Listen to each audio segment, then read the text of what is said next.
यार गल गल ते कद दे ताने, रंग दे ताने, नक दे ताने। अपनी बच्ची नूं, अपनी बेटी नूं 20-22 साल पाल के सिर्फ दीन दी बुनियाद ते तेरे निकाह अंदर दिता है।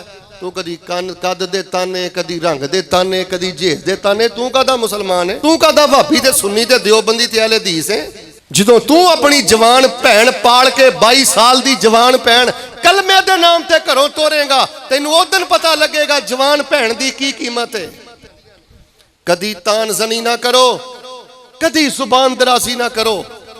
रब जलील कर देंदा जे, मुहब्बतां खत्म कर देंदा जे।